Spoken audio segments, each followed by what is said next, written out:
जय बाबा स्वामी, जय आत्मेश्वर। हिमालय का समर्पण योग भाग 6 का आज 37वां दिवस है और हम हैं पृष्ठ क्रमांक 371 पर। गुरुदेव कहते हैं, वह सब इसीलिए हुआ कि मेरी आत्मा किसी विश्व कल्याण की भावना लेकर ही जन्मी है और वह अपने इस उद्देश्य के लिए उस शरीर की सुरक्षा करती है जिस शरीर से भविष्य में एक बड़ा कार्य उसको करवाना है। अगर शरीर रहा तो ही शरीर से कार्य होगा ना।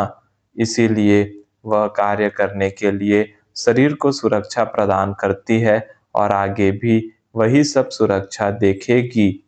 अब प्रश्न यह है, समाज में जाए तो कहाँ जाए, क्योंकि बुलाया किसी ने भी नहीं है। दूसरा, गुरुदेव ने तो कहा है, तेरा कार्य क्षेत्र गुजरात है। मेरा तो गुजरात में कोई भी रिश्तेदार नहीं है, परिचित भी नहीं है और न कभी इस कारण से गुजरात कभी भी गया हूँ। मेरा गुजरात से कोई भी दूर दूर तक का संबंध नहीं है। गुजराती भाषा ही नहीं आती तो वहां जाकर बोलूंगा क्या? लोग वहां के समझेंगे क्या? ऐसे कितने सारे प्रश्न मन में उठ रहे हैं। ऐसे ही प्रश्न जब एक बार समाज में जाओ और कार्य करो, ऐसा गुरुदेव ने कहा था, तब भी उठे थे। वास्तव में कोई भी कारण से मैं गुरुदेव को छोड़ना नहीं चाहता था। वे मुझे मोक्ष भी प्रदान करते तो भी नहीं छोड़ता। उस समय तो यह भाव था, जो गुरु मोक्ष की स्थिति क्षण में प्रदान कर सकते हैं, उनको छोड़कर क्यों जाए। वे तो साथ रहे तो मोक्ष की स्थिति कभी किसी भी क्षण दे सकते हैं। यानी गुरुदेव महत्वपूर्ण है, उनका सानिध्य महत्वपूर्ण है। मोक्ष की स्थिति तो बाद में भी पा सकते हैं। ऐसे ही समय गुरुदेव ने कहा था, तू सोच रहा है समाज में इतनी सारी ध्यान करने की पद्धतियां हैं और फिर मेरी इस समर्पण ध्यान योग की पद्धति को सीखेगा कौन, अपनाएगा कौन? वास्तव में मोक्ष की स्थिति पाना यह मंजिल है, यह लक्ष्य है और लक्ष्य तक पहुंचने की ये सभी ध्यान करने की पद्धतियां मार्ग है। और ये सभी मार्ग अच्छे या बुरे नहीं हैं, वे केवल मार्ग हैं।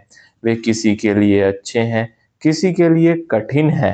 यह सब प्रत्येक का व्यक्तिगत प्रश्न है। दूसरा, लक्ष्य पर पहुंच जाने पर मार्ग का महत्व ही नहीं रह जाता है।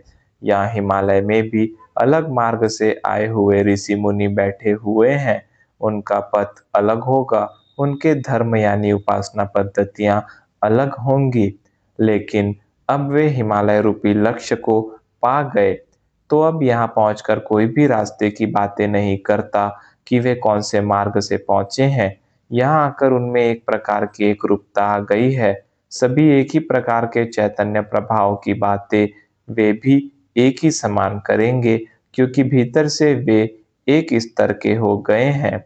यह उनका कहना मुझे सच भी लगा, क्योंकि सभी गुरु मुझे एक ही वाक्य बोलते थे, तेरा हंडा बहुत बड़ा है।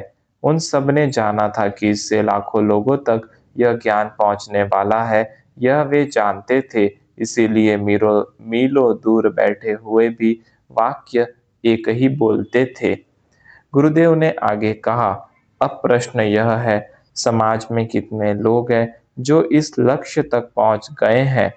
हाँ, इन पहुंच गए लोगों को कोई फर्क नहीं पड़ेगा, लेकिन समाज में इनकी संख्या न के बराबर है। दूसरा, अब वे लोग हैं जिनके शरीर के भोग अभी बाकी हैं, वे अपने ही अहंकार में जीते हैं कि वे एक शरीर ही हैं। वे तेरे आसपास भी कभी नहीं आएंगे, इसीलिए इस प्रकार के लोगों को तुम्हारे समाज में जाने से भी कोई फर्क नहीं पड़ता है। अब प्रश्न आता है, जाना किनके लिए है? तो वे आत्माएं जो पूर्व जन्म से ही तुम्हारे साथ जुड़ी हुई थी और जिन्हें तुमने पूर्व जन्म में वचन दिया था, मोक्ष की स्थिति जब अगले जन्म में मिलेगी और जब वह स्थिति देने के लिए अधिकृत माध्यम मैं बनूंगा, तब मुझे आकर अवश्य मिलना। मोक्ष प्राप्त करने की स्थिति तो तुम्हें तो पिछले जन्मों में ही मिल गई थी। तुम अटके थे उन लाखों आत्माओं में, मुझे उन्हें भी साथ लेकर जाना है। वे सभी आत्माएं अब मिलने का समय आ गया है। वे आत्माएं चाहे तो शरीर से 7 समुद्र पार रहती हो, तो भी वे खोजते-खोजते आएँगी। तुम्हारा शरीर ही अधिकृत माध्यम है। तुम्हारे इस शरीर का उपयोग जीवन काल में कम, जीवन काल के बाद 800 सालों तक होगा। तुम्हें उनके लिए समाज में जाना है, वे तुम्हारे आने की प्रतीक्षा कर रही हैं। वे तो इस हिमालय में आने की शरीर से योग्यता नहीं रखती हैं। वे लाखों की संख्या में हैं, तुम्हें ही हिमालय से समाज तक जाना ही होगा। अब मैंने कहा, मेरा गुजरात में कोई नहीं है। नागपुर मेरी जानी-पहचानी जगह है। मैं यहाँ से नागपुर जाता हूँ, फिर गुरु शक्तियाँ वहाँ से कोई न कोई मार्ग खोज ही लेंगी। कम से कम यहाँ से निकलता हूँ। ऐसा कहकर घर से नागपुर को जाने का निर्णय किया। कैसे भी करके समाज में पहुँचे और नागपुर देश के बीचों-बीच था। वहाँ प्रथम जाते हैं, वहाँ से जैसे जाना होगा जाएँगे। एक निर्णय लेने पर हमारी दिशा निश्चित हो गई और हम उस दिशा की ओर तैयारी करने लग गए। उस समय ही मठ से फ़ोन आया कि बुलाया है, तो मैं उन्हें दूसरे दिन सुबह गाड़ी भेजने को कहा। ठीक सुबह 9 बजे गाड़ी आ गई और मैं उनकी गाड़ी में बैठकर मठ में पहुंचा तो वे मेरा इंतजार ही कर रहे थे। उनके साथ मैंने वहां नाश्ता भी किया। बाद में हमारी चर्चा का दौर प्रारंभ हुआ। मैंने उन्हें नागपुर जाने का निर्णय सुनाया कि यहाँ से तो नागपुर जा रहे हैं, वहाँ से जहाँ जाना हो वहाँ पर जाएँगे।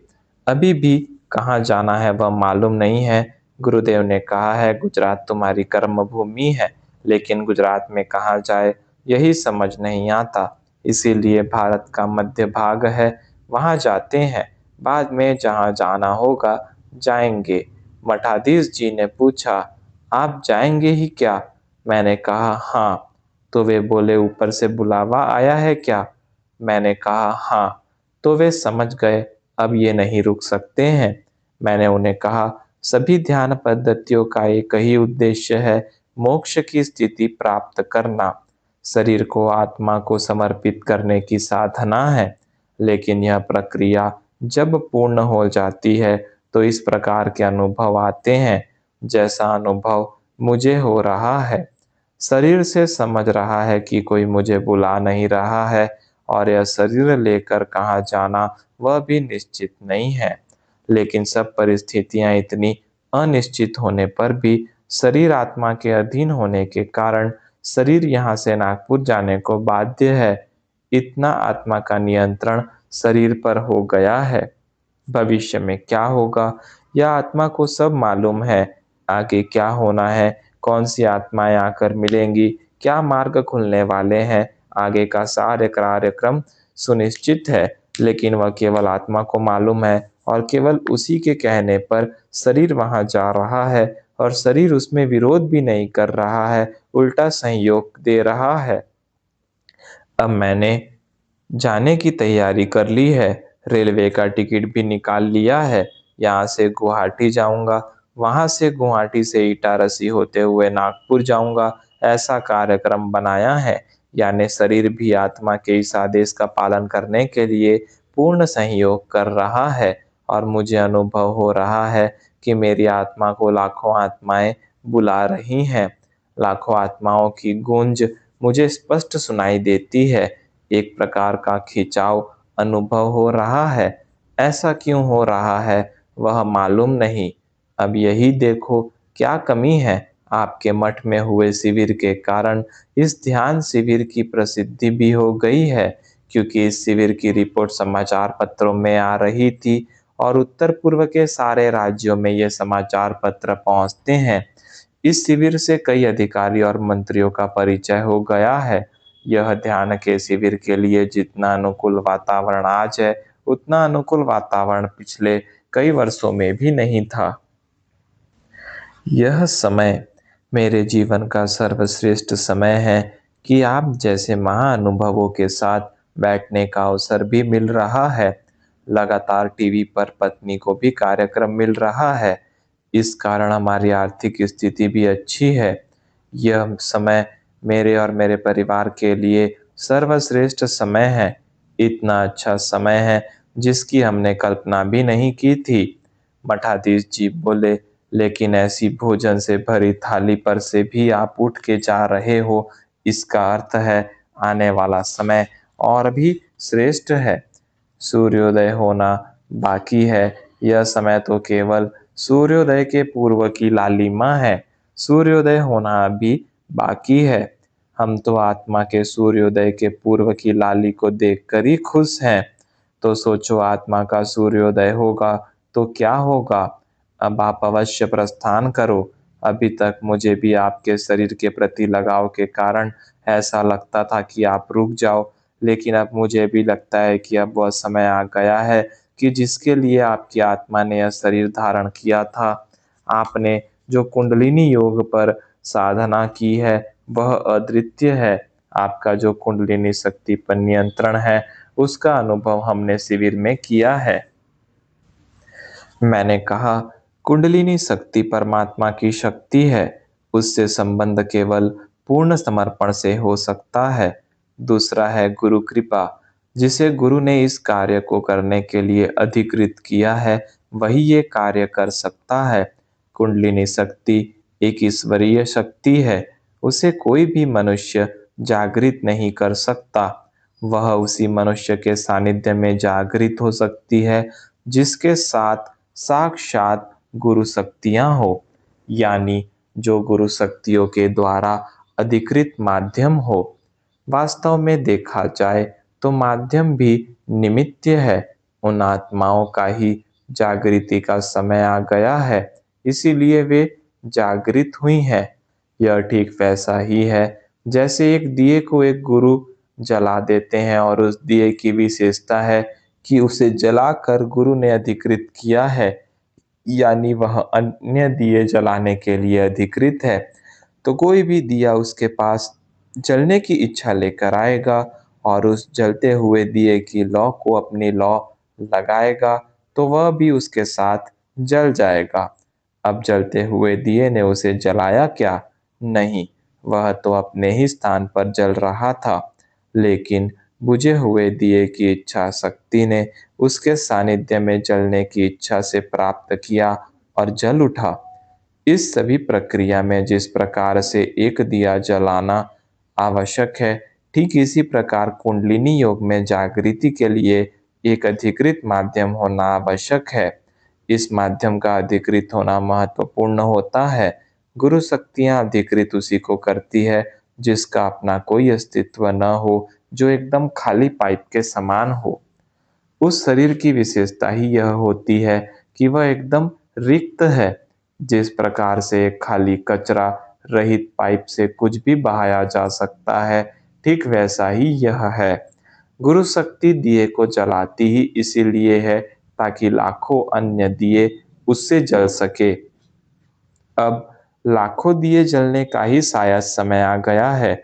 मुझे भी गुरु शक्तियों के संदेश भीतर से ऐसे ही प्राप्त हो रहे हैं। आज ऐसा महसूस हो रहा है जैसे हिमालय के गुरु अपने पास जो कुछ ज्ञान है वह दे देते थे और बाद में आगे की प्रगति कहाँ होगी, वहाँ का मार्ग भी बताते थे कि आगे की आध्यात्मिक प्रगति के लिए वहाँ पर जाओ, कहकर दिशा निर्देश भी देते थे। वहां जाते समय दो चैतन्य शक्तियों का अनुभव एक साथ होता था। एक चैतन्य शक्ति मुझे आगे की ओर जाने की प्रेरित करती थी, यह समझ लो कि ढकेलती ही थी, और दूसरी ओर जिस ओर जाने का है वहां से एक शक्ति चुंबक की तरफ खींचती थी, यानी गुरु शक्तियां दोनों ओर से कार्य करती थी। ऐसी ही कुछ स्थिति आज महसूस हो रही है। कोई शक्ति समाज की ओर ढकेल रही है तो कोई शक्ति समाज की ओर खींच भी रही है। अब समाज में भी कोई गुरु हो सकते हैं, यह कल्पना नहीं की जा सकती है। सालों समाज में भटकने के बाद ही मैं समाज से यहाँ हिमालय में पहुंचा हूँ। अब वापस समाज की ओर जाना बड़ा ही विचित्र अनुभव है। मुझे यहाँ से समाज में जाना ही होगा। मुझे यहाँ रहना एक एक दिन कठिन हो रहा है। रेलवे का टिकट निकाल लिया, तब से एक निश्चितता आ गई है। अब घर की ओर चलना चाहिए। ऐसा कहकर मैंने उनसे विदाई ली। वे और अन्य साधु और सन्यासी मुझे फाटक तक छोड़ने आए थे। उस शिविर वहां पर हो जाने के बाद सभी से बड़े आत्मीय संबंध हो गए थे। बाद में उनकी दी हुई कार ने मुझे घर तक पहुंचाया। उनके मठ से मेरे घर तक का रास्ता खूब पहाड़ों और बड़े-बड़े मोड़ों वाला था और रास्ते में घना जंगल था। अकेला मनुष्य कभी कोई सफर नहीं करता था। रास्ते में मैं ही विचार करते चल रहा था। कुछ दिन पहले इनके मठ में आया था तो कोई भी जानता भी नहीं था। मुझे वहां जाने में भी संकोच होता था। आज कुछ माह में ही हमारी आपस में कितनी आत्मीयता हो गई है। मुझे भी यहाँ आना अच्छा लगने लग गया था। मुझे याद आया वह दिन जब पिताजी ने फ़ोन पर मुझे खूब गालियाँ दी थी और कहा था, "तू नपुंसक है, पत्नी की रोटियाँ तोड़ता है, कुछ काम-धाम नहीं करता है।" उस समय मुझे बुरा लगा था। मैंने जब नौकरी छोड़ी थी, तो मेरे मालिक ने मुझे कहा था, "तुम तुम्हारी इच्छा से नौकरी छोड़ रहे हो और तुमने मुझे वचन दिया है कि मैं नौकरी करता हुआ दुनिया में कहीं भी दिखूं तो वापस कान पकड़ कर ले आना।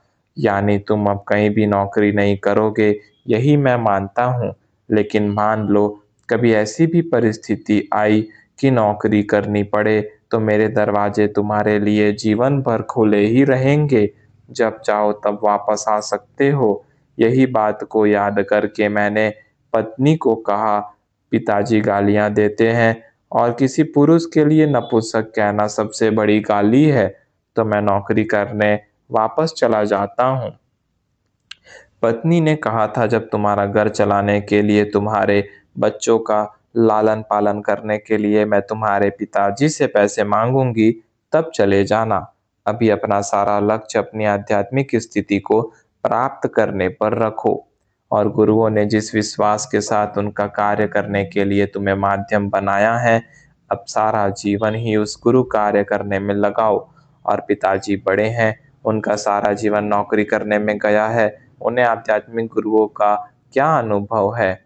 वे उस क्षेत्र पर बोल रहे हैं जिस क्षेत्र की उन्हें जानकारी ही नहीं। उनकी बातें एक कान से सुनो और दूसरे कान से निकालो। ऐसा कहकर पत्नी तो स्कूल चली गई थी, लेकिन मैं अशांत ही था। उस दिन मैं मठ में आया था और जब यह समस्या मठाधीश जी को बताई तो उन्होंने मुझे अलग ही तरह समझाया था। वे बोले, "आप शिविर लेते हो, आप लोगों को ध्यान सिखाते हो, तो आप कर्म नहीं करते क्या?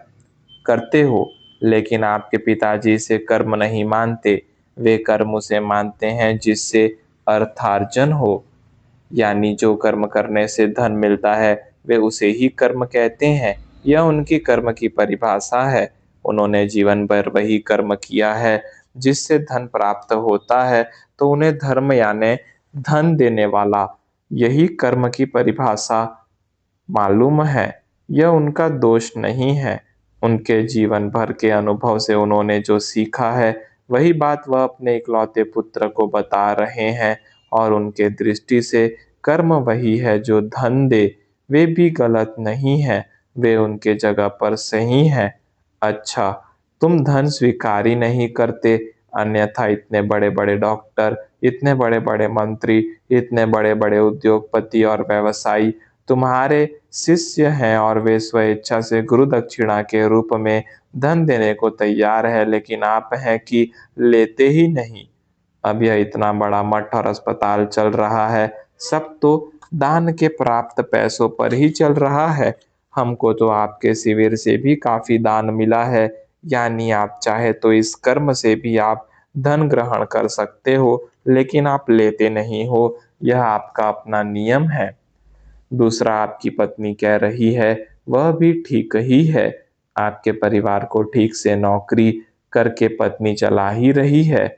पत्नी को अतिरिक्त आय के लिए रेडियो और टीवी के कार्यक्रम भी मिल ही जाते हैं। मुझे पूर्ण विश्वास है तुम गुरु का कार्य करते हो और तुम्हारी आवश्यकता के लिए गुरु कोई न कोई व्यवस्था कर ही देते हैं। सब ठीक ही चल रहा है। तुम पिताजी की बातों की ओर ध्यान मत दो। जितनी तुम्हारी परिवार की आवश्यकताएं हैं, वे सब पूर्ण हो ही रही हैं। अब तो गुरु कृपा में गुरु कार्य पर ही ध्यान दो। ऐसा मठाधीश जी ने मुझे उस दिन समझाया था। उस दिन क्या मालूम क्यों ऐसा लगा मानो मेरे गुरु ही उनके मुख से बोल रहे हो। इन सब पुरानी यादों में मैं कब घर पहुंच गया उसका मुझे पता ही नहीं चला। ड्राइवर ने मुझे नमस्कार किया और मैंने भी धन्यवाद दिया और कार वापस मठ की ओर चल दी। आज सुबह एक पत्रकार मिलने आया। वह कोई लेख लिखने के उद्देश्य से आया था। उसका कहना था, आप एक-एक चक्र पर बातें करो। घर जाकर मैं उस एक-एक चक्र के ऊपर अलग-अलग लेख प्रकाशित करूँगा और वह रोज़ सुबह 1 घंटे के लिए आने लग गया। मैंने उससे पहले दिन ध्यान के परिचय पर चर्चा की। उसने पूछा, यह ध्यान सिखाने का कार्य आप क्यों करते हो? मैंने कहा, मैं महसूस करता हूँ कि परमात्मा ने जो भी अपने पास अपनी आवश्यकताओं से अधिक दिया है, वह बाँटने के लिए ही होता है। वह बाँटने के लिए परमात्मा ने हमें माध्यम माना है, फिर वह ज़मीन हो, धन हो, ज्ञान हो, अनुभूति हो। अब परमात्मा ने मुझे अनुभूति का ज्ञान मेरी आवश्यकताओं से अधिक दिया है। इसका सीधा अर्थ है मेरे माध्यम से परमात्मा वह अनुभूति का ज्ञान अन्य लोगों तक देना चाहता है। लेकिन यह सब शरीर के स्तर पर से उठकर करना होता है। क्योंकि इसे शरीर के स्तर पर सोचा तो अहंकार आ सकता है या आत्मग्लानि भी आ सकती है। क्योंकि शरीर के स्तर पर मुझे लोगों से श्रेष्ठ अनुभूति का ज्ञान है, यह अहंकार भी आ सकता है। और वह अनुभूति का ज्ञान देने के लिए जो मेहनत और कष्ट मेरा यह शरीर उठाता है, उसका अंदाज़ा उस अनुभूति का ज्ञान लेने वाला होता है। वही का कोई आदर तो ऐसा लगता है कि मैं कितने परिश्रम से दे रहा हूँ और इसे इसकी कदर ही नहीं है। ऐसी स्थिति में आत्मा ही संतुलित करती है कि देने का माध्यम तू है।